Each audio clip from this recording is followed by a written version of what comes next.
பொன் கன்றுக்குட்டி. அதிகாரம் 32. மோசே மலையிலிருந்து இறங்கி வர தாமதிக்கிறதை ஜனங்கள் கண்டபோது அவர்கள் ஆரோனிடத்தில் கூட்டம் கூடி அவனை நோக்கி, எகிப்து தேசத்திலிருந்து எங்களை அழைத்துக் கொண்டு வந்த அந்த மோசேக்கு என்ன சம்பவித்ததோ அறியோம். ஆதலால் நீர் எழுந்து எங்களுக்கு முன் செல்லும் தெய்வங்களை எங்களுக்காக உண்டு பண்ணும் என்றார்கள். அதற்கு ஆரோன், உங்கள் மனைவிகள் குமாரர் குமாரத்திகளுடைய காதுகளில் இருக்கிற பொன்னணிகளை கழற்றி என்னிடத்தில் கொண்டு வாருங்கள் என்றான். ஜனங்கள் எல்லாரும் தங்கள் காதுகளில் இருந்த பொன்னணிகளை கழற்றி ஆரோனிடத்தில் கொண்டு வந்தார்கள். அவர்கள் கையிலிருந்து அவன் அந்த பொன்னை வாங்கி சிற்ப கருவியினால் கருப்பிடித்து ஒரு கன்றுக்குட்டியை வார்ப்பித்தான். அப்பொழுது அவர்கள், இஸ்ரவேலரே, உங்களை எகிப்து தேசத்திலிருந்து அழைத்துக் கொண்டு வந்த உங்கள் தெய்வங்கள் இவைகளே என்றார்கள். ஆரோன் அதை பார்த்து அதற்கு முன்பாக ஒரு பலிபீடத்தை கட்டி, நாளைக்கு கர்த்தருக்கு பண்டிகை என்று கூறினான். மறுநாள் அவர்கள் அதிகாலையில் எழுந்து சர்வாங்க தகன பலிகளை இட்டு சமாதான பலிகளை செலுத்தினார்கள். பின்பு ஜனங்கள் புசிக்கவும் குடிக்கவும் உட்கார்ந்து விளையாட எழுந்தார்கள். மோசே சீனாய் மலையில் 40 நாட்களுக்கு உபவாசித்து ஜெபிக்கிறார். இந்த சம்பவம் அவருடைய உபவாசத்தின் 38 அல்லது 39வது நாளில் நடைபெற்ற சம்பவமாக இருக்கலாம். யாத்திராகமம் 32:5வது வசனத்தில் நாளைக்கு கர்த்தருக்கு பண்டிகை என்று ஆரோன் கூறுகிறார். ஆரோன் கன்றுக்குட்டியை வார்த்து செய்திருக்கிறார். ஒரே நாளில் பொன்னையெல்லாம் உருக்கி கன்றுக்குட்டியை வார்ப்பிக்கிறார். பண்டிகை நாளில் மோசே சீனாய் மலையில் இருந்து கீழே இறங்கி வருகிறார். மோசே சீனாய் மலையிலே கர்த்தருடைய சமூகத்திலே இரவும் பகலும் 40 நாட்களாக இருக்கிறார். கர்த்தர் மோசேயின் கையிலே தம்முடைய விரலினால் எழுதப்பட்ட 2 கற்பலகைகளை கொடுக்கிறார். அப்போது இஸ்ரவேல் புத்திரர் எல்லோரும் சீனாய் மலைக்கு கீழே பாளையம் இறங்கி இருக்கிறார்கள். அவர்கள் அங்கே கர்த்தரை பற்றியும் அவர் ஏற்கனவே தங்களுக்கு சொன்ன பிரமாணங்களை பற்றியும் தியானிக்கலாம். ஆனால் அவர்களோ கர்த்தரை பற்றியும் அவருடைய வார்த்தைகளை பற்றியும் தியானிக்காமல் கர்த்தருக்கு விரோதமான நூதன காரியங்களை பற்றி யோசிக்கிறார்கள். கர்த்தர் இஸ்ரவேல் புத்திரருக்கு தம்முடைய பிரமாணங்களை ஏற்கனவே சொல்லி இருக்கிறார். அவர்களும் கர்த்தருடைய வார்த்தைகளுக்கு கீழ்ப்படிவதாக வாக்கு பண்ணி இருக்கிறார்கள். ஆனாலும் அவர்களில் சிலர் கர்த்தருடைய பிரமாணங்களுக்கு கீழ்ப்படியாமல் கர்த்தருக்கு விரோதமாக எவ்வாறு கலகம் பண்ணுவது என்று யோசிக்கிறார்கள். மோசே சீனாய் மலையில் கர்த்தருடைய சமூகத்திலே 40 நாட்களாக இருக்கிறார். அவர் அங்கே இருந்த 39வது நாளிலே மலைக்கு கீழே இருக்கிற இஸ்ரவேல் புத்திரரில் சிலர் கர்த்தருக்கு விரோதமாக கலகம் பண்ணுகிறார்கள். கர்த்தருடைய பிரமாணத்தை எவ்வாறு மீறலாம் என்று அவர்கள் ஆலோசனை செய்கிறார்கள். மோசேயின் சகோதரனாகிய ஆரோன் இஸ்ரவேல் புத்திரர் நடுவிலே இருக்கிறார். மோசே சீனாய் மலையின் மீது கர்த்தருடைய சமூகத்தில் இருக்கிறார். மோசே இஸ்ரவேல் புத்திரரோடு இறக்க முடியாத இந்த நாட்களிலே மோசேயின் ஸ்தானத்தில் ஆரோன் அவர்களை ஆளுகை செய்கிறார். மோசே மலையில் இருந்து இறங்கி வர தாமதமாகிறது என்று ஜனங்கள் நினைக்கிறார்கள். சீனாய் மலையின் கீழே பாளையம் இறங்கி இருக்கிற இஸ்ரவேல் புத்திரருக்கு பொறுமை இல்லை. அவர்கள் தங்களுக்கு தலைவராக நியமிக்கப்பட்டிருக்கிற ஆரோனிடத்தில் கூட்டம் கூடி வருகிறார்கள். இஸ்ரவேல் புத்திரர் ஆரோனை நோக்கி, எங்களுக்கு முன் செல்லும் தெய்வங்களை எங்களுக்காக உண்டு பண்ணும் என்று சொல்லுகிறார்கள். அவர்கள் ஆரோனிடத்தில் கூட்டம் கூடுகிறார்கள். எகிப்து தேசத்திற்கு திரும்பி போக வேண்டும் என்றும் தங்களுக்கு தெய்வங்களை உண்டு பண்ண வேண்டும் என்றும் இஸ்ரவேல் புத்திரர் தீர்மானமாக இருக்கிறார்கள். மோசே அவர்கள் மத்தியில் இல்லை. ஆரோனால் அவர்களை தைரியமாக வழிநடத்த இயலவில்லை. ஜனங்களுடைய விண்ணப்பத்திற்கு செவி கொடுத்து ஆரோனும் ஒரு தெய்வத்தை செய்து அவர்களோடு எகிப்திற்கு திரும்பி போக சம்மதிக்கிறார். இஸ்ரவேல் புத்திரர் ஆரோனிடம், நீர் எழுந்து எங்களுக்கு முன் செல்லும் தெய்வங்களை எங்களுக்காக உண்டு பண்ணும் என்று சொல்லுகிறார்கள். 10 கற்பனைகளில் முதல் 2 கற்பனைகளை இஸ்ரவேல் புத்திரர் மீறுகிறார்கள். தேவருக்கும் அவருடைய பிரமாணத்திற்கும் கீழ்ப்படிவோம் என்று அவர்கள் ஆணையிட்டதை மீறிவிடுகிறார்கள். மோசேக்கு என்ன சம்பவித்ததோ அறியோம் என்றும் இஸ்ரவேல் புத்திரர் ஆரோனிடம் சொல்லுகிறார்கள். எகிப்தின் அடிமைத்தனத்திலிருந்து மோசே இஸ்ரவேல் புத்திரரை விடுவித்து வனாந்திரத்தின் வழியாக வழிநடத்தி கொண்டு வருகிறார். தேவன் மோசேயின் மூலமாக பல அற்புதங்களை செய்திருக்கிறார். எகிப்தின் தெய்வங்களுக்கு வல்லமை இல்லை என்பது நிரூபணமாகி இருக்கிறது. ஆனாலும் தங்களுக்கு ஒரு தெய்வத்தை உண்டு பண்ண வேண்டும் என்று இஸ்ரவேல் புத்திரர் ஆரோனிடம் கூறுகிறார்கள். மோசே விக்கிரக ஆராதனையை தடை பண்ணி இருக்கிறார். இஸ்ரவேலரின் தூஷணமான இந்த செய்கையை மோசே உபாகமம் 9:8-21 ஆகிய வசனங்களில் குறிப்பிட்டிருக்கிறார். இஸ்ரவேல் புத்திரர் சீனாய் மலைக்கு கீழே பாளையம் இறங்கி இருக்கிறார்கள். மோசே இப்போது அவர்கள் மத்தியிலே இல்லை. அவர் சீனாய் மலையின் மேலே கர்த்தருடைய சமூகத்தில் இருக்கிறார். மோசே இஸ்ரவேல் புத்திரர் மத்தியில் இல்லாத போது அவர்கள் கர்த்தருக்கு விரோதமாக சிந்திக்கிறார்கள். அவருடைய மனது கெட்டுப் போயிற்று. அவர்கள் தங்களை தாங்களே வஞ்சித்துக் கொள்கிறார்கள். இஸ்ரவேல் புத்திரரால் மோசே வரும் வரையிலும் பொறுமையோடு காத்திருக்க முடியவில்லை. அவர்கள் திரளான ஜனங்களாய் இருக்கிறார்கள். அவர்கள் மத்தியிலே கோபமும் வாக்குவாதங்களும் முரட்டாட்டங்களும் உண்டாயிற்று. இஸ்ரவேல் புத்திரர் கானான் தேசத்தை நோக்கி பிரயாணம் பண்ணுகிறார்கள். அந்த தேசம் அவர்களுக்கு வாக்குத்தத்தம் பண்ணப்பட்ட தேசம். அது பாலும் தேனும் ஓடுகிற செழிப்பான தேசம். ஆனால் இஸ்ரவேல் ஜனங்களோ வாக்குத்தத்த தேசத்திற்கு போக பொறுமை இல்லாதவர்களாய் இருக்கிறார்கள். அவர்கள் காத்திருப்பதினால் களைப்படைந்து போயிருக்கிறார்கள். கானான் தேசத்திற்கு உடனே போய் சேர வேண்டும் என்று அவசரப்படுகிறார்கள். இஸ்ரவேல் புத்திரர் கானான் தேசத்திற்குள் பிரவேசிக்கும் போது தங்களோடு கூட கர்த்தருடைய வார்த்தைகளையும் கொண்டு போக வேண்டும். இஸ்ரவேல் புத்திரர் வனாந்திரத்தில் பிரயாணம் பண்ணுகிற இந்த நாட்களிலே கர்த்தர் அவர்களுக்கு தம்முடைய கட்டளைகளையும் பிரமாணங்களையும் வார்த்தைகளையும் ஒவ்வொன்றாக வெளிப்படுத்தி கொண்டிருக்கிறார். ஆனால் அவர்களோ கர்த்தருடைய வார்த்தைகளை அவருடைய சமூகத்தில் பொறுமையோடு காத்திருந்து பெற்றுக்கொள்ள ஆயத்தமாய் இல்லை. அவர்கள் பொறுமை இல்லாமல் அவசரப்படுகிறார்கள். கர்த்தருடைய வாக்குத்தத்தங்களை நாம் பெற்றுக்கொள்வதற்கு முன்பாக நாம் கர்த்தருடைய பிரமாணங்களை பெற்றுக்கொள்வதற்கு காத்திருக்க வேண்டும். கர்த்தர் தம்முடைய ஆசீர்வாதமான வாக்குத்தத்தங்களோடு ஒரு சில நிபந்தனைகளையும் சொல்லுகிறார். கர்த்தருடைய வார்த்தைகளை பொறுமையோடு கேட்டால்தான் அவர் சொல்லுகிற நிபந்தனைகள் என்ன என்பது நமக்கு தெரிய வரும். கர்த்தருடைய சமூகத்தில் காத்திருப்பதினால் நமக்கு நன்மையே உண்டாகும். காத்திருக்கும் காலம் ஒருபோதும் வீணாய் போவதில்லை. இஸ்ரவேல் ஜனத்தார் சீனாய் மலையின் கீழ் பாளையம் இறங்கி இருக்கிறார்கள். மோசே ஏற்கனவே சீனாய் மலைக்கு மேலே ஏறிப்போய் இருக்கிறார். மோசே மலையில் இருந்து இறங்கி வருவதற்காக ஜனங்கள் மலைக்கு கீழே காத்திருக்கிறார்கள். மோசே மலையில் இருந்து இறங்கி வர தாமதமாயிற்று. அவர்கள் மோசையை பற்றி சொல்லும்போது எகிப்து தேசத்தில் இருந்து எங்களை அழைத்து கொண்டு வந்த அந்த மோசேக்கு என்ன சம்பவித்ததோ அறியோம் என்று சொல்லுகிறார்கள். அவர்கள் மோசையை பற்றி சொல்லும்போது மரியாதை இல்லாமல் அந்த மோசே என்று மரியாதை குறைவான வார்த்தையை சொல்லுகிறார்கள். மோசே அவர்கள் மீது அன்பாகவும் கரிசனையாகவும் இருக்கிறார். அவர் இஸ்ரவேல் ஜனத்தாருக்காக கர்த்தரிடத்தில் பரிந்து பேசுகிறார். மோசே இஸ்ரவேல் ஜனத்தாரை எகிப்தின் அடிமைத்தனத்திலிருந்து விடுவிப்பதற்கு கர்த்தருடைய கருவியாக பயன்பட்டவர். ஆனால் இஸ்ரவேல் ஜனங்களோ மோசே இதுவரையிலும் தங்களுக்கு செய்த உதவிகளை மறந்து விடுகிறார்கள்.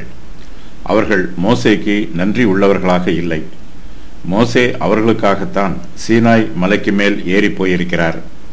மோசே அவர்களுக்காகத்தான் கர்த்தருடைய சமூகத்திலே 40 நாள் இரவும் பகலும் உபவாசத்தோடு இருக்கிறார். மோசே சீனாய் மலையில் இருக்கும்போது கர்த்தர் அவரோடு கூட பேசுகிறார். மோசே மலையில் இருந்து இறங்கி வர தாமதமாகிறது என்றால் கர்த்தர் அவரோடு கூட பேச வேண்டியது ஏராளமாய் இருக்கிறது என்று பொருள். கர்த்தர் இஸ்ரவேல் புத்திரரின் நன்மைக்காகவே மோசேயினிடத்தில் தம்முடைய வார்த்தைகளை சொல்லுகிறார். மோசே கர்த்தருடைய வார்த்தைகளை அதிகமாய் பெற்றுக்கொண்டால் இஸ்ரவேல் புத்திரருக்கு அதிகமான நன்மை உண்டாகும்.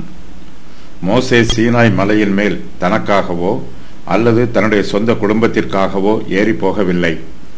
அவர் இஸ்ரவேல் புத்திரரின் பிரதிநிதியாக சீனாய் மலையின் மேல் ஏறி கர்த்தருடைய சமூகத்திலே இருக்கிறார்.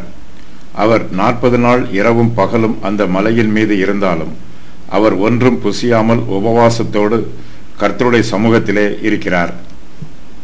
மோசே மலையின் மேல் ஏறி போயிருந்தாலும் கர்த்தருடைய வார்த்தைகளை பெற்றுக்கொண்ட பின்பு அவர் நிச்சயமாய் மலைக்கு கீழே இறங்கி வருவார். மோசே போன காரியம் முடிந்துவிட்டால் அவர் மலையின் மேலேயே தங்கிவிட மாட்டார்.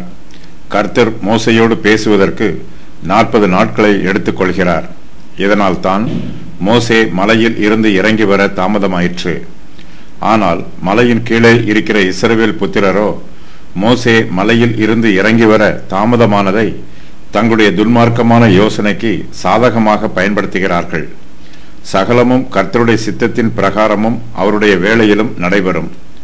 நம்முடைய கர்த்தராகிய இயேசு கிறிஸ்து இந்த உலகத்திற்கு மறுபடியும் வருவதாக வாக்கு பண்ணியிருக்கிறார். அவர் தமக்கு சித்தமான வேளையிலே மறுபடியும் வருவார். அவர் வருவதற்கு தாமதமாகும் போது அந்த தாமதத்திற்கு தப்பிதமாக வியாக்கியானம் பண்ணக்கூடாது. கர்த்தருடைய வேளை வரும் வரையிலும் நாம் பொறுமையோடு காத்திருக்க வேண்டும். தப்பிதமான வியாக்கியானங்கள் நம்மை தவறான பாதையில் வழிநடத்தும். நம்முடைய கர்த்தராகிய இயேசு கிறிஸ்து இப்போது பரலோகத்திலே தம்முடைய பிதாவின் வலது பாரிசத்தில் அமர்ந்திருக்கிறார். அங்கே அவர் நமக்காக பிதாவினிடத்தில் பரிந்து பேசிக் கொண்டிருக்கிறார். நம்முடைய சரீர பிரகாரமான கண்களால் கிறிஸ்துவானவர் பிதாவினிடத்தில் பரிந்து பேசுவதை நம்மால் பிரத்யட்சமாய் பார்க்க முடியாது. பரலோகத்தின் ரகசியங்கள் நமக்கு மறைவாய் இருக்கிறது. ஆனாலும் நாம் தரிசித்து ஜீவிக்காமல் கர்த்தரை விசுவாசித்து ஜீவிக்க வேண்டும். கர்த்தருக்காக காத்திருப்பதில் நாம் ஒருபோதும் சோர்ந்து போய்விடக்கூடாது. கர்த்தருடைய சமூகத்திலே பொறுமையோடு காத்திராதவர்கள் பல்வேறு விதமான சோதனைகளிலே சிக்கிக் கொள்கிறார்கள். கர்த்தருடைய சமூகத்திலே காத்திருக்கிறவர்களோ புது பலன் பெறுகிறார்கள். மோசே சீனாய் மலையில் இருந்து கீழே இறங்கி வர ஆயத்தமாய் இருக்கிறார். மலைக்கு கீழே இருக்கிற இஸ்ரவேல் புத்திரர் இன்னும் ஒரு நாள் காத்திருந்தால் மோசே அவர்கள் மத்தியிலே வந்து விடுவார். அப்போது மோசேக்கு என்ன சம்பவித்தது என்பதை அவர்கள் அறிந்து கொள்ளலாம்.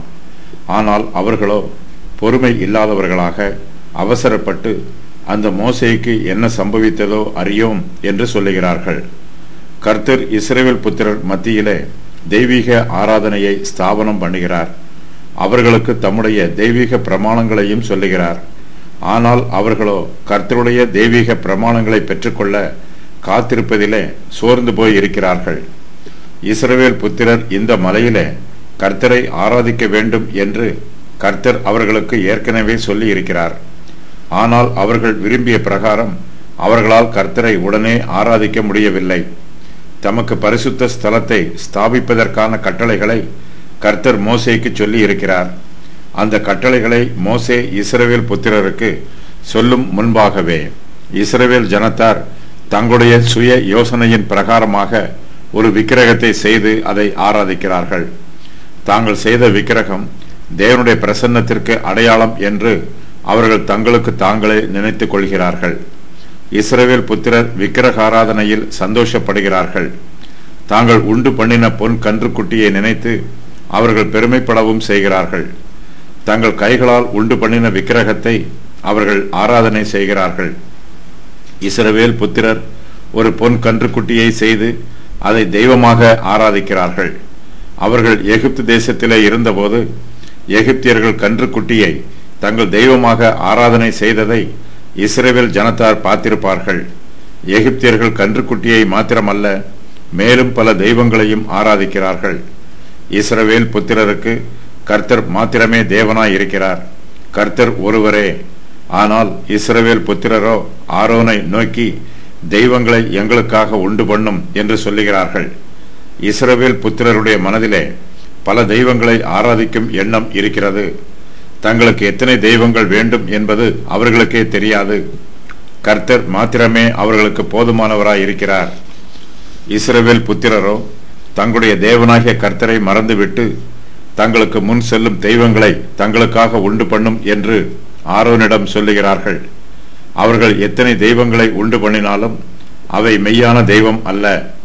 கர்த்தர் மாத்திரமே மெய்யான தேவன். அவரே சர்வ சிருஷ்டிகர். ஆனால் இஸ்ரவேல் புத்திரரோ சிருஷ்டிகராகிய கர்த்தரை ஆராதியாமல் தாங்கள் உண்டு பண்ணின சிருஷ்டியாகிய பொன் கன்றுக்குட்டியை ஆராதிக்கிறார்கள். இஸ்ரவேல் புத்திரர் ஆரோனிடம், நீர் எழுந்து எங்களுக்கு முன் செல்லும் தெய்வங்களை எங்களுக்காக உண்டு பண்ணும் என்று சொல்லுகிறார்கள். அதற்கு ஆரோன், உங்கள் மனைவிகள், குமாரர், குமாரத்திகளுடைய காதுகளில் இருக்கிற பொன் அணிகளை கழற்றி என்னிடத்தில் கொண்டு வாருங்கள் என்று சொல்லுகிறார். இஸ்ரவேல் புத்திரர் ஆரோனிடம், தெய்வங்களை எங்களுக்காக உண்டு பண்ணும் என்று சொன்னபோது ஆரோன் அவர்களுடைய யோசனையை மறுத்ததாக தெரியவில்லை. அவர்களுடைய வார்த்தைகளை நிராகரித்ததாகவோ அல்லது அவர்களுடைய யோசனைக்கு எதிர்ப்பு சொன்னதாகவோ இந்த வசனத்தில் சொல்லப்படவில்லை. அவர்கள் கேட்டுக்கொண்ட பிரகாரம் அவர்களுக்காக தெய்வங்களை உண்டு பண்ண ஆரோன் ஆயத்தமாய் இருக்கிறார். ஆரோன் அவர்களுடைய கோரிக்கையை அங்கீகரிக்கிறார். மோசே இஸ்ரவேல் புத்திரர் மத்தியில் இல்லாதபோது ஆரோன் அவர்களுடைய ஆவிக்குரிய காரியங்களை கவனிக்க வேண்டும். ஆரோன் அவர்களுக்கு கர்த்தரை பற்றிய சத்தியத்தை உபதேசம் பண்ண வேண்டும். ஆனால் ஆரோனோ இஸ்ரவேல் புத்திரருக்கு மறுப்பு வார்த்தை ஒன்றும் சொல்லாமல் அவர்களுடைய கோரிக்கையை ஏற்றுக்கொண்டு அவர்களுக்கு தெய்வங்களை உண்டு பண்ண சம்மதிக்கிறார். இஸ்ரவேல் ஜனத்தார் தங்களுக்காக தெய்வங்களை உண்டு பண்ண வேண்டும் என்று கேட்பது அவர்களுடைய மதியீனமான காரியம். அவர்கள் ஆரோனிடத்தில் கேட்டது ஒருவேளை ஆரோனுக்கு நகைப்பாகவும் ஏளனமாகவும் இருந்திருக்கலாம் என்று வேத பண்டிதர்களில் சிலர் சொல்லுகிறார்கள். ஆரோன் அவர்களுக்கு வேடிக்கையான ஒரு பொருளை செய்து அதை அவர்களுடைய தெய்வம் என்று சொல்ல நினைத்திருப்பார் என்றும் சிலர் விளக்கம் சொல்லுகிறார்கள். இஸ்ரவேல் புத்திரருடைய மதியீனத்தை அவர்களுக்கு விளக்கிச் சொல்ல ஆரோன் முன்வந்தார் என்றும் வேத பண்டிதர்களில் சிலர் விளக்கம் சொல்லுகிறார்கள். ஆரோன் இஸ்ரவேல் புத்திரரை நோக்கி, உங்கள் மனைவிகள், குமாரர், குமாரத்திகளுடைய காதுகளில் இருக்கிற பொன் அணிகளை கழற்றி என்னிடத்தில் கொண்டு வாருங்கள் என்று சொல்லுகிறார். இஸ்ரவேல் புத்திரருடைய ஸ்திரீகளுக்கு காதுகளில் இருக்கிற பொன் அணிகள் மிகவும் விசேஷமானது. அவை தங்களுக்கு அலங்காரமானது என்றும் முக்கியமானது என்றும் இஸ்ரவேல் ஸ்திரீகள் நினைக்கிறார்கள். அவர்களுடைய ஸ்திரீகள் தங்கள் காதுகளில் இருக்கிற பொன் அணிகளை கழற்ற மாட்டார்கள் என்று ஆரோன் எதிர்பார்த்திருப்பார் என்று வேத பண்டிதர்கள் விளக்கம் சொல்லுகிறார்கள். ஸ்திரீகள் தங்கள் பொன் அணிகளை கழற்றி ஆரோனிடத்தில் கொடுப்பதற்கு பதிலாக தங்களுக்கு தெய்வங்களை உண்டு பண்ண வேண்டாம் என்று சொல்லுவார்கள் என்று ஆரோன் எதிர்பார்த்தார் என்றும் வேத பண்டிதர்கள் விளக்கம் சொல்லுகிறார்கள். ஆரோன் இஸ்ரவேல் புத்திரருடைய மதியீனமான யோசனையை அழித்து போட முயற்சி பண்ணுகிறார். அவர்கள் எல்லோரும் பொன் ஆபரணங்கள் மீது பேராசை உள்ளவர்கள். பொன் ஆபரணங்களை கழற்றி கொடுத்துவிட்டால் தங்களுக்கு பெருத்த நஷ்டம் உண்டாகும் என்று நினைத்து தங்கள் பொன் அணிகளை கழற்றி கொடுக்க மாட்டார்கள் என்றும் தங்களுக்கு தெய்வங்களை உண்டு பண்ண வேண்டாம் என்று சொல்லுவார்கள் என்றும் ஆரோன் எதிர்பார்த்தார் என்று வேத பண்டிதர்கள் விளக்கம் சொல்லுகிறார்கள்.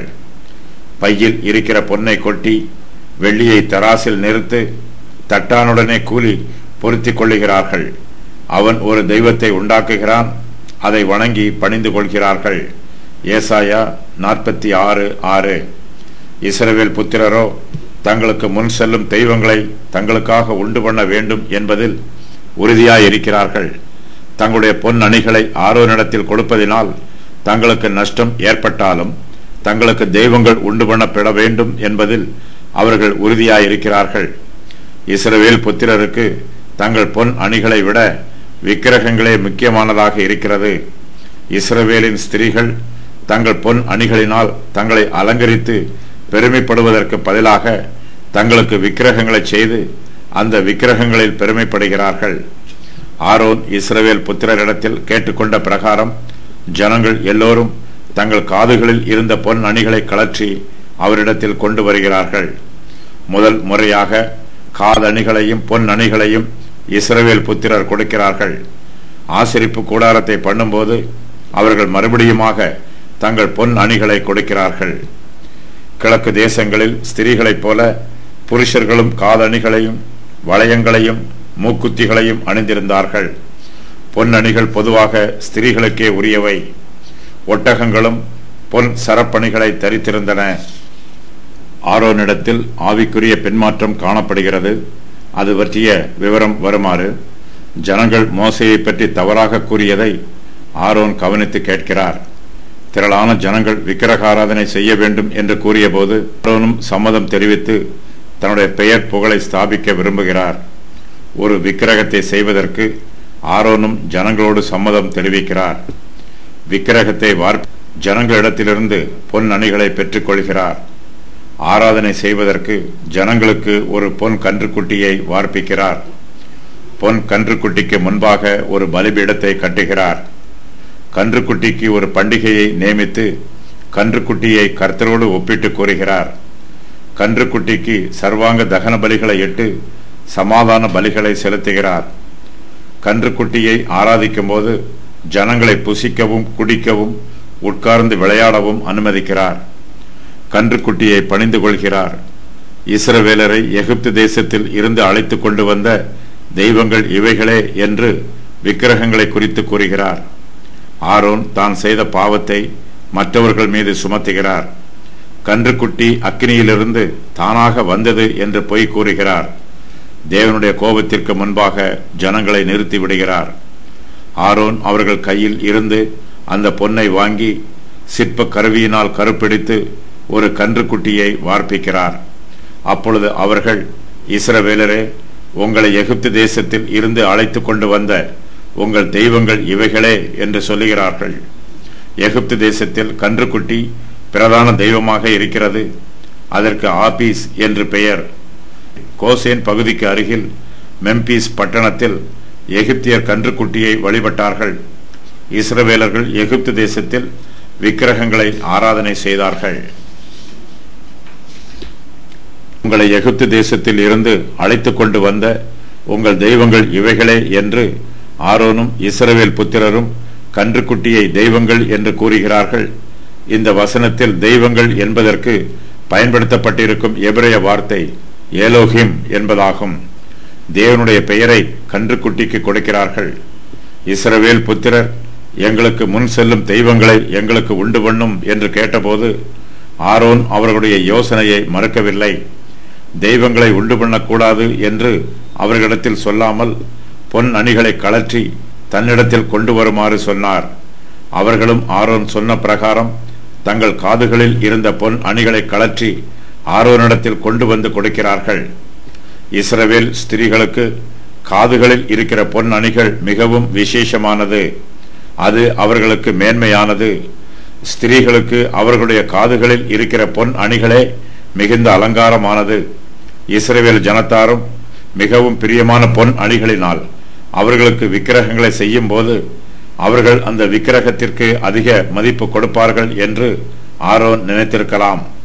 மரத்தாலும் இரும்பாலும் வெண்கலத்தாலும் செய்யப்படுகிற விக்கிரகத்தை விட பொன்னால் செய்யப்படுகிற விக்கிரகத்திற்கு ஜனங்கள் அதிக முக்கியத்துவம் கொடுப்பார்கள் என்று ஆரோன் நினைத்திருக்கலாம்.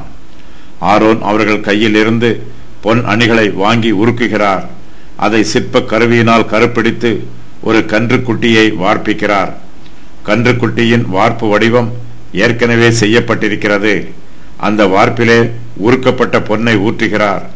அந்த பொன் ஒரு கன்றுக்குட்டியாக வார்ப்பிக்கப்படுகிறது. ஆரோனும் இஸ்ரவேல் புத்திரரும் வார்ப்பிக்கப்பட்ட பொன் கன்றுக்குட்டியை பார்க்கிறார்கள். இஸ்ரவேல் புத்திரர் வார்ப்பிக்கப்பட்ட பொன் கன்றுக்குட்டியை பார்த்து மற்ற ஜனங்களை நோக்கி, இஸ்ரவேலரே, உங்களை எகிப்து தேசத்தில் இருந்து அழைத்து கொண்டு வந்த உங்கள் தெய்வங்கள் இவைகளே என்று சொல்லுகிறார்கள். ஆரோனுடைய மனதிலே ஒரு கன்றுக்குட்டியை வார்ப்பிக்க வேண்டும் என்னும் எண்ணம் இருந்தது என்றும் வேத பண்டிதர்களில் சிலர் விளக்கம் சொல்லுகிறார்கள். கன்றுக்குட்டியானது தேவனுடைய தெய்வீக பிரசன்னத்திற்கு அடையாளம் என்று ஆரோன் நினைக்கிறார். கன்றுக்குட்டிக்கு தலையும் கொம்புகளும் உள்ளது. இவை தேவனுடைய வல்லமைக்கு அடையாளம் என்று ஆரோன் நினைத்திருக்கலாம். இஸ்ரவேல் புத்திரர் மத்தியிலே ஆடு மாடுகளும் கன்றுக்குட்டிகளும் ஏராளமாய் இருக்கிறது. அவர்கள் தங்கள் மத்தியிலே திரளாய் இருக்கிற கன்றுக்குட்டியை போன்ற உருவம் உள்ள இந்த பொன் கன்றுக்குட்டியை தங்களுடைய தெய்வமாக நினைத்து அதை ஆராதிக்க மாட்டார்கள் என்று ஆரோன் நினைத்திருக்கலாம். ஆனால் இஸ்ரவேல் ஜனத்தாரோ அந்த கன்றுக்குட்டியை பார்த்து, உங்கள் தெய்வங்கள் இவைகளே என்று சொல்லுகிறார்கள். இஸ்ரவேல் ஜனத்தார் பல வருஷங்களாக எகிப்து தேசத்திலே அடிமைகளாய் இருந்தவர்கள். எகிப்தியர்கள் கன்றுக்குட்டிகளையும் காளைகளையும் தங்கள் தெய்வங்களாக ஆராதிக்கிறவர்கள். இஸ்ரவேல் புத்திரர் எகிப்து தேசத்தில் இருந்த காலத்தில் அவர்கள் கன்றுக்குட்டியை ஆராதிக்க கற்றுக்கொண்டிருப்பார்கள். அவர்களோ என் சொல்லை கேட்க மனதில்லாமல் எனக்கு விரோதமாய் இரண்டகம் பண்ணினார்கள். அவரவர் தங்கள் கண்களால் நோக்கின அருவருப்புகளை தள்ளி போடாமலும் எகிப்தின் நரகலான விக்கிரகங்களை விடாமலும் இருந்தார்கள். ஆதலால் எகிப்து தேசத்தின் நடுவிலே என் கோபத்தை அவர்களிலே தீர்த்து கொள்ளும்படிக்கு என் உக்கிரத்தை அவர்கள் மேல் ஊற்றுவேன் என்றேன். எசேக்கியேல் 20:8. ஆரோன் ஒரு கன்றுக்குட்டியை வார்ப்பித்த போது அதை பார்த்த உடனேயே இஸ்ரவேல் புத்திரர் அதை தங்கள் தெய்வமாக அங்கீகரிக்கிறார்கள். இஸ்ரவேல் ஜனத்தார் எகிப்தின் அடிமைத்தனத்திலிருந்து விடுவிக்கப்பட்டிருந்தாலும் அவர்கள் இன்னும் விக்கிரக ஆராதனையில் இருந்து விடுவிக்கப்படவில்லை. அவர்கள் எகிப்தின் விக்கிரகங்களை விட்டு விலகி வரவில்லை. தான் எகிப்திலே பண்ணின வேசித்தனங்களை அவள் விடவில்லை. அவர்கள் அவளுடைய வாலிபத்திலே அவளோட சயனித்து அவளுடைய கன்னிமையின் கொங்கைகளை தொட்டு அவளிடத்தில் தங்கள் வேசித்தனத்தை நடப்பித்தார்கள். எசேக்கியேல் 23:8. ஆரோன் வார்ப்பித்த கன்றுக்குட்டியை இஸ்ரவேல் புத்திரர் பார்க்கிறார்கள். அதை தங்கள் தெய்வம் என்று சொல்லி இஸ்ரவேல் ஜனத்தார் தங்களுடைய மதியீனத்தை வெளிப்படுத்துகிறார்கள். தங்கள் மகிமையை புல்லை தின்கிற மாட்டின் சாயலாக மாற்றினார்கள். சங்கீதம் 106:20. இஸ்ரவேல் புத்திரர் ஓரேபிலே கன்றுக்குட்டியை வார்ப்பிக்கிறார்கள். அவர்கள் வார்ப்பிக்கப்பட்ட விக்கிரகத்தை ஆராதிக்கிறார்கள். அவர்கள் ஓரேபிலே ஒரு கன்றுக்குட்டியை உண்டாக்கி வார்ப்பிக்கப்பட்ட விக்கிரகத்தை நமஸ்கரித்தார்கள். சங்கீதம் 106:19. தான் வார்ப்பித்த கன்றுக்குட்டியை பார்த்து இஸ்ரவேல் புத்திரர் சந்தோஷப்படுவதையும் அவர்கள் அதை தங்கள் தெய்வமாக அங்கீகரிப்பதையும் ஆரோன் பார்க்கிறார். ஆரோனுடைய மனதிலும் அதை பார்த்து சந்தோஷம் உண்டாயிற்று. ஆரோன் இஸ்ரவேல் ஜனத்தாருடைய சந்தோஷத்தை அதிகப்படுத்தும் வண்ணமாக தான் வார்ப்பித்த கன்றுக்குட்டியை பார்த்து அதற்கு முன்பாக ஒரு பலிபீடத்தை கட்டுகிறார். ஆரோன் பலிபீடத்தை கட்டிய பின்பு நாளைக்கு கர்த்தருக்கு பண்டிகை என்றும் சொல்லுகிறார். இந்த பண்டிகையானது ஆரோன் கட்டின பலிபீடத்தை பிரதிஷ்டை பண்ணும் பண்டிகையாகும். இந்த பலிபீடம் வார்ப்பிக்கப்பட்ட கன்றுக்குட்டிக்கு முன்பாக கட்டப்பட்டிருக்கிறது. இது விக்கிரகத்தின் பலிபீடம். ஆனால் ஆரோனோ இதை பற்றி சொல்லும்போது இது கர்த்தருக்கு பண்டிகை என்று சொல்லுகிறார். இஸ்ரவேல் புத்திரர் ஒரே நாளில் கர்த்தரை விட்டு பின்வாங்கி போகிறார்கள். தேவன் நடப்பித்த அற்புதங்களையெல்லாம் கன்றுக்குட்டி தங்களுக்கு செய்ததாக கூறுகிறார்கள். இந்த வசனத்தில் கன்றுக்குட்டியை கர்த்தர் என்று அழைக்கிறார்கள்.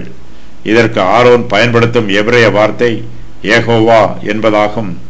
கன்றுக்குட்டியை தெய்வம் என்றவர்கள் இப்பொழுது அதை கர்த்தர் என்றே கூறிவிடுகிறார்கள். இஸ்ரவேல் ஜனத்தாருடைய பார்வையிலே வார்ப்பிக்கப்பட்ட கன்றுக்குட்டியானது ஒரு தெய்வமாக தெரிகிறது. ஆரோனுடைய பார்வையிலே அந்த கன்றுக்குட்டி கர்த்தருக்கு ஒப்பானதாக தெரிகிறது. இந்த கன்றுக்குட்டியின் மூலமாக கர்த்தரை ஆராதிக்கலாம் என்று ஆரோன் நினைக்கிறார். கர்த்தர் வேறு, வார்ப்பிக்கப்பட்ட கன்றுக்குட்டி வேறு. ஆரோன் அதை வேறு பிரிக்காமல் அந்த கன்றுக்குட்டியையும் அதற்காக கட்டப்பட்ட பலிபீடத்தையும் பிரதிஷ்டை பண்ணும் வண்ணமாக ஒரு பண்டிகையை ஆசரிக்கிறார். அந்த பண்டிகையை கர்த்தருக்கு பண்டிகை என்று சொல்லுகிறார். ஆரோனுடைய வார்த்தை இஸ்ரவேல் ஜனங்களுக்கு மிகவும் சந்தோஷமாய் இருக்கிறது. மறுநாள் அவர்கள் அதிகாலையில் எழுந்து சர்வாங்க தகன பலிகளை இட்டு சமாதான பலிகளை செலுத்துகிறார்கள். பின்பு ஜனங்கள் புசிக்கவும் குடிக்கவும் உட்கார்ந்து விளையாட எழுந்திருக்கிறார்கள். இஸ்ரவேல் புத்திரர் கன்றுக்குட்டிக்கு செய்த ஆராதனையில் சிலவற்றை அவர்களுடைய மெய்யான தேவனாகிய கர்த்தருக்கே செய்ய வேண்டும். ஆனால் இப்போதோ அவர்கள் கன்றுக்குட்டியை பணிந்து கொண்டு அதற்கு பலி செலுத்துகிறார்கள், ஆடி பாடுகிறார்கள். கர்த்தரை ஆவியோடும் உண்மையோடும் தொழுது கொள்ள வேண்டும். மெய்யான ஆவிக்குரிய அனுபவம் விசுவாசிகளிடத்தில் வளர வேண்டும். ஜனங்கள் புசிக்கவும் குடிக்கவும் உட்கார்ந்து விளையாட எழுந்திருக்கிறார்கள். விளையாடுதல் என்பதற்கு இங்கு பயன்படுத்தப்பட்டிருக்கும் எபிரேய வார்த்தை டாஸ்காக் என்பதாகும். இதற்கு பலமாக சிரித்தல், பரியாசம் பண்ணுதல், வேசி மார்க்கத்தாரோடு விளையாடுதல் என்று பொருள். இந்த வார்த்தை வேதாகமத்தில் பலவிதமாக மொழிபெயர்க்கப்பட்டிருக்கிறது. விளையாடுதல் என்பது பொதுவாக விபசாரத்தை குறிக்கிறது. ஆதியாகமம் 39:14 வசனத்தில் இது பரியாசம் பண்ணுதலை குறிக்கிறது. சில விக்கிரகங்களுக்கு ஸ்திரீகளை அர்ப்பணம் செய்யும் வழக்கமும் இருந்தது. தேவதாசிகள் என்று அழைக்கப்படும் இவர்கள் வேசித்தனத்தில் பயன்படுத்தப்பட்டார்கள். விக்கிரக ஆராதனையில் வேசித்தனமும் கலந்திருந்தபடியினால் இந்த ஆராதனைகளையெல்லாம் தோப்புகளிலும் உயர்ந்த மேடைகளாகிய மறைவிடங்களிலும் நடைபெற்றன. இஸ்ரவேல் புத்திரர் கன்றுக்குட்டியை பணிந்து கொண்டபோது தங்களை கெடுத்துக் கொண்டார்கள் என்று கர்த்தர் அவர்களை குறித்து கூறுகிறார். அவர்கள் தேவனுடைய நாமத்தை தூஷிக்கிறார்கள், அதை வீணாக பயன்படுத்துகிறார்கள். பெற்றோரை கனப்படுத்தாமல் அவமதிக்கிறார்கள், விபசாரம் பண்ணுகிறார்கள், பொய் கூறுகிறார்கள், பிறர் பொருளை இச்சிக்கிறார்கள். தேவனுடைய எல்லா கற்பனைகளையுமே இஸ்ரவேல் புத்திரர்கள் மீறி விடுகிறார்கள். மோசே இஸ்ரவேல் புத்திரரோடு இல்லாத சமயத்தில் அவர்கள் தேவனை விட்டு விலகி விக்கிரக ஆராதனைக்கே சென்று விடுகிறார்கள். தேவன் அவர்கள் மீது கோபம் கொண்டு அவர்களை அழிக்க ஆயத்தமாகிறார். மோசேயின் சந்ததியின் மூலமாக ஒரு புதிய தேசத்தை உண்டு பண்ண போவதாக கர்த்தர் கூறுகிறார். ஆனால் மோசேயோ கர்த்தரிடத்தில் தன்னுடைய ஜனங்களுக்காக பரிந்து பேசி கெஞ்சி பிரார்த்திக்கிறார். கர்த்தர் மோசேயின் விண்ணப்பத்தை கேட்டு இஸ்ரவேல் புத்திரர் மீது இரக்கம் காண்பிக்கிறார். இஸ்ரவேல் ஜனத்தார் பூர்வ காலத்து வழக்கத்தின் பிரகாரமாக பண்டிகையை சந்தோஷமாய் ஆசரிக்க தங்களை ஆயத்தம் பண்ணுகிறார்கள். அவர்கள் ஆரோன் கட்டின பலிபீடத்திலே வார்ப்பிக்கப்பட்ட பொன் கன்றுக்குட்டிக்கு சர்வாங்க தகன பலிகளையும் சமாதான பலிகளையும் செலுத்துகிறார்கள். அவர்கள் பலியாக செலுத்தப்பட்ட மிருகத்தின் மாம்சத்தையும் புசிக்கிறார்கள். இஸ்ரவேல் ஜனத்தாருடைய காதுகளில் இருந்த பொன் அணிகள் எல்லாம் இப்போது வார்ப்பிக்கப்பட்ட கன்றுக்குட்டியாகவும் அந்த கன்றுக்குட்டிக்கு முன்பாக கட்டப்பட்ட பலிபீடமாகவும் அந்த கன்றுக்குட்டிக்காக செலுத்தப்பட்ட சர்வாங்க தகன பலிகளாகவும் சமாதான பலிகளாகவும் ஆயிற்று. இஸ்ரவேல் புத்திரர் தங்களுக்கு சொந்தமான மிருகங்களை வார்ப்பிக்கப்பட்ட கன்றுக்குட்டிக்கு பலியிட்டு அந்த விக்கிரகத்தை மேன்மைப்படுத்துகிறார்கள். கர்த்தர் தமது கிருபையினால் இஸ்ரவேல் புத்திரருக்கு பொன் ஆபரணங்களையும் ஆடு மாடுகளையும் கொடுத்திருக்கிறார். கர்த்தர் தங்களுக்கு கொடுத்திருக்கிற ஐஸ்வர்யத்திற்காக அவர்கள் கர்த்தருக்கு நன்றி உள்ளவர்களாய் இருக்க வேண்டும். தங்களுடைய பொன்னாலும் மற்ற உடைமைகளாலும் அவர்கள் கர்த்தரை ஆராதித்து அவரை மகிமைப்படுத்த வேண்டும். ஆனால் அவர்களோ கர்த்தர் தங்களுக்கு கொடுத்திருக்கிற பொருளாதார ஆசீர்வாதங்களை விக்கிரகங்களை மகிமைப்படுத்த பயன்படுத்துகிறார்கள். சீனாய் மலையின் கீழே இஸ்ரவேல் புத்திரர் திரளான எண்ணிக்கையில் பாளையம் இறங்கி இருக்கிறார்கள். அவர்களில் அநேகர் வார்ப்பிக்கப்பட்ட கன்றுக்குட்டிக்கு பலிகளை செலுத்தி புசித்து குடித்து வெறித்திருக்கிறார்கள். இதே ஸ்தலத்திலே ஒரு சில நாட்களுக்கு முன்பாக கர்த்தர் அக்கினியிலே அவர்களுக்கு மத்தியிலே வெளிப்பட்டார். அவர்கள் எல்லோரும் தங்களோடு பேசுகிற கர்த்தருடைய சத்தத்தை கேட்டார்கள். கர்த்தர் இஸ்ரவேல் புத்திரரிடத்தில் உங்களுக்கு வார்ப்பிக்கப்பட்ட விக்கிரகத்தை உண்டு பண்ண வேண்டாம் என்று சொன்னார். அவர்களும் கர்த்தருடைய கட்டளைக்கு கீழ்ப்படிந்து அவரோடு உடன்படிக்கை செய்து கொண்டார்கள். கர்த்தர் தங்களுக்கு சொன்ன எல்லா பிரமாணங்களுக்கும் தாங்கள் கீழ்ப்படிவதாக அவர்கள் உறுதி பண்ணினார்கள். உடன்படிக்கையின் புஸ்தகத்தை எடுத்து ஜனங்களின் காது கேட்க வாசித்தான். அவர்கள் கர்த்தர் சொன்னபடியெல்லாம் செய்து கீழ்ப்படிந்து நடப்போம் என்றார்கள். யாத்திராகமம் 24:7. கர்த்தர் இஸ்ரவேல் புத்திரருக்கு ஓரேபிலே தம்முடைய கட்டளைகளை கொடுத்தார். கர்த்தர் எந்த ஓரேபிலே தம்முடைய கட்டளைகளை அவர்களுக்கு கொடுத்தாரோ அந்த ஓரேபிலே இஸ்ரவேல் புத்திரர் தங்களுக்கு பொன் கன்றுக்குட்டியை வார்ப்பிக்கிறார்கள். புதிய ஏற்பாட்டு காலத்தில் ஜனங்கள் மத்தியிலே இயேசு கிறிஸ்துவின் சுவிசேஷம் பிரசங்கிக்கப்படுகிறது. கர்த்தருடைய சுவிசேஷம் விக்கிரக ஆராதனைக்காரருக்கும் சொல்லப்படுகிறது. ஜனங்கள் கிறிஸ்துவின் சுவிசேஷத்தை பெற்றுக்கொண்ட போது தங்கள் விக்கிரக ஆராதனையை விட்டு உடனே வெளியேறி வருகிறார்கள்.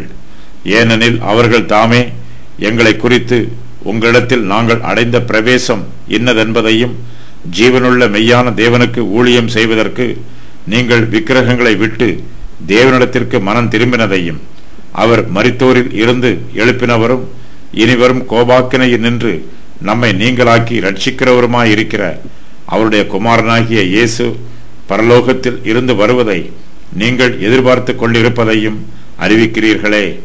1 தெசலோனிக்கேயர் 1:9-10. இஸ்ரவேல் புத்திரர் பொன் கன்றுக்குட்டியை வார்ப்பித்து அதற்கு பலிகளை செலுத்தி கர்த்தருக்கு விரோதமாக பாவம் செய்கிறார்கள். இந்த விக்கிரக ஆராதனையிலே ஆரோனுக்கும் பங்கு இருக்கிறது. ஆரோனே விக்கிரகத்தை வார்ப்பித்தார். அவரே அந்த விக்கிரகத்திற்கு முன்பாக ஒரு பலிபீடத்தை கட்டி நாளைக்கு கர்த்தருக்கு பண்டிகை என்று சொன்னார். இதே ஆரோன் இதற்கு முன்பு மோசேயோடு கூட சீனாய் மலைக்கு ஏறி போனவர். கர்த்தருடைய பிரசன்னத்தை மோசே தரிசித்தது போல ஆரோனும் அவரோடு கூட கர்த்தருடைய பிரசன்னத்தை பிரத்யட்சமாய் பார்த்தவர். கர்த்தர் மோசேயை நோக்கி, நீ இறங்கிப்போ, பின்பு நீயும் ஆரோனும் கூட ஏறி வாருங்கள். ஆசாரியர்களும் ஜனங்களும் கர்த்தர் தங்களுக்குள்ளே சங்காரம் பண்ணாதபடிக்கு எல்லையை கடந்து கர்த்தரிடத்தில் வராதிருக்க கடவர்கள் என்றார். யாத்திராகமம் 19:24. பின்பு மோசேயும் ஆரோனும் நாதாபும் அபியூவும் இஸ்ரவேலருடைய மூப்பரில் 70 பேரும் ஏறிப்போய் இஸ்ரவேலின் தேவனை தரிசித்தார்கள். அவருடைய பாதத்தின் கீழே நிலக்கல் இழைத்த வேலைக்கு ஒப்பாகவும் தெளிந்த வானத்தின் பிரபைக்கு ஒப்பாகவும் இருந்தது. யாத்திராகமம் 24:9-10. கர்த்தருடைய மகிமை எப்படி இருக்கும் என்பது ஆரோனுக்கு தெரியும். அந்த மகிமையை வார்ப்பிக்கப்பட்ட கன்றுக்குட்டியின் மகிமையோடு ஒப்பிட முடியாது என்பதும் ஆரோனுக்கு தெரியும். வார்ப்பிக்கப்பட்ட கன்றுக்குட்டிக்கு ஜீவனும் இல்லை, மகிமையும் இல்லை. ஆனாலும் ஆரோன் அந்த கன்றுக்குட்டிக்கு ஒரு பலிபீடத்தை கட்டுகிறார். கர்த்தருடைய பெயரினால் அந்த கன்றுக்குட்டிக்கு பண்டிகையை ஆசரிக்கிறார். கர்த்தருடைய மகிமையை தரிசித்த ஆரோனால் ஒரு பொன் கன்றுக்குட்டியை எவ்வாறு ஆராதிக்க முடிகிறது என்று வேத பண்டிதர்கள் ஆச்சரியப்படுகிறார்கள்.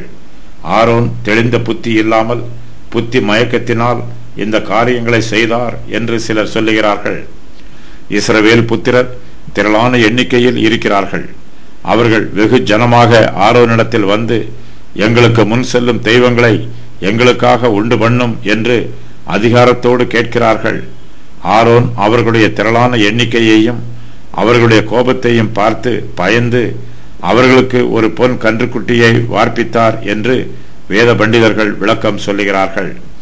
இந்த சம்பவத்தை பற்றி யூதருடைய பாரம்பரிய சரித்திரத்திலும் சொல்லப்பட்டிருக்கிறது. இஸ்ரவேல் புத்திரர் ஆரோனை நோக்கி, எங்களுக்கு முன் செல்லும் தெய்வங்களை எங்களுக்காக உண்டு பண்ணும் என்று சொன்னபோது ஆரோனுக்கு அருகில் இருந்த ஊர் என்பவன் இஸ்ரவேல் புத்திரரை எதிர்த்தார் என்றும் அவர்களுடைய கோரிக்கையை ஊர் ஏற்றுக்கொள்ளவில்லை என்றும் இதனால் இஸ்ரவேல் புத்திரர் ஊரின் மீது கோபப்பட்டு அவரை கல்லெறிந்து கொன்று போட்டார்கள் என்றும் யூதருடைய பாரம்பரிய சரித்திரம் சொல்லுகிறது. ஆரோன் ஊரின் மரணத்தை பார்த்து பயந்து இஸ்ரவேல் புத்திரருக்கு பொன் கன்றுக்குட்டியை வார்ப்பித்து கொடுத்தார் என்றும் யூதருடைய பாரம்பரிய சரித்திரம் சொல்லுகிறது. பரிசுத்த வேதாகமத்திலும் இந்த சம்பவத்திற்கு பின்பு ஊரை பற்றி ஒன்றும் சொல்லப்படவில்லை. ஊர் என்பவர் ஆரோன், மோசே ஆகியோரின் சகோதரியாகிய மீரியாமின் கணவர் என்று வேத பண்டிதர்கள் சொல்லுகிறார்கள்.